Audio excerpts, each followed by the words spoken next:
Chenab bridge दुनिया का सबसे ऊंचा रेलवे आर्च ब्रिज है। लोग फ्रांस में, पेरिस में एफिल टावर देखने के लिए जाते हैं और ये ब्रिज एफिल टावर से भी बहुत ऊंचा है। अब लोग चिनाब ब्रिज के जरिए कश्मीर देखने तो जाएंगे ही, ये ब्रिज भी अपने आप में एक आकर्षक टूरिस्ट डेस्टिनेशन बनेगा। सब लोग सेल्फी पॉइंट पर जाकर के सेल्फी निकालेंगे। हमारा अंजी ब्रिज भी इंजीनियरिंग का बेहतरीन नमूना है। ये भारत का पहला केबल सपोर्टेड रेलवे ब्रिज है। ये दोनों ब्रिज सिर्फ ईंट, सीमेंट, स्टील और लोहे के ढांचे नहीं हैं। ये पीर पंजाल की दुर्गम पहाड़ियों पर खड़ी भारत की शक्ति का जीवंत प्रतीक है। ये भारत के उज्जवल भविष्य की सिंह गर्जना है। ये दिखाता है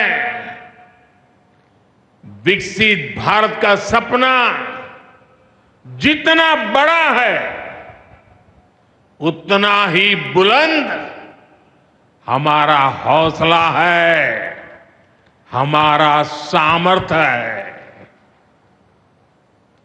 और सबसे बड़ी बात, नेक इरादा है, अपार पुरुषार्थ है।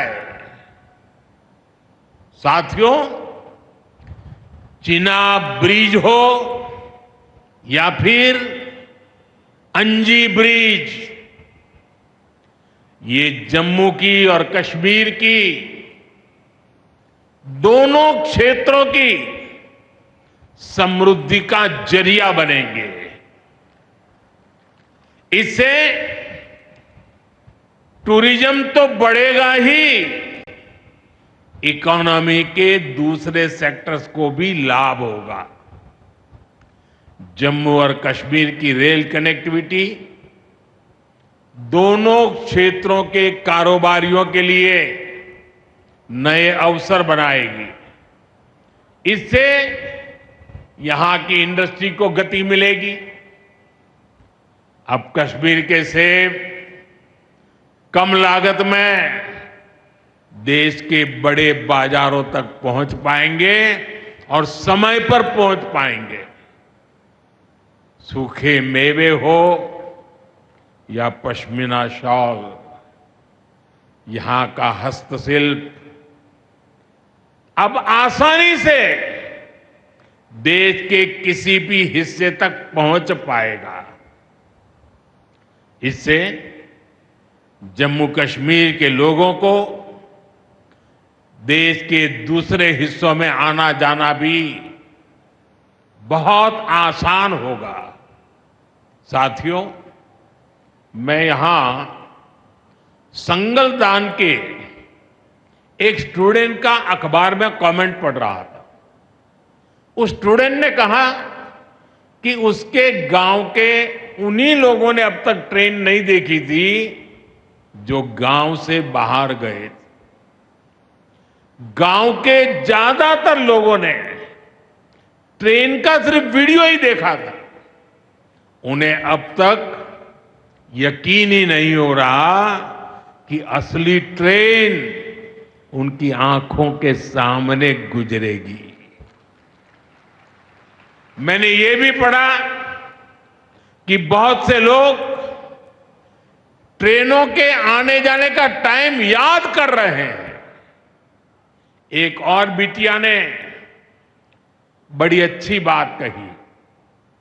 उस बिटिया ने कहा, अब मौसम तय नहीं करेगा कि रास्ते खुलेंगे या बंद रहेंगे। अब ये नई ट्रेन सेवा हर मौसम में लोगों की मदद करती रहेगी। साथियों, जम्मू कश्मीर मां भारती का मुकुट है। ये मुकुट एक से बढ़कर एक खूबसूरत रत्नों से जड़ा हुआ है। ये अलग अलग रत्न जम्मू कश्मीर का सामर्थ्य है। यहां की पुरातन संस्कृति, यहां के संस्कार, यहां की आध्यात्मिक चेतना, प्रकृति का सौंदर्य, यहां की जड़ी बूटियों का संसार, फलों और फूलों का विस्तार, यहां के युवाओं में, आप लोगों में जो टैलेंट है वो मुकुट मणि की तरह चमकता है।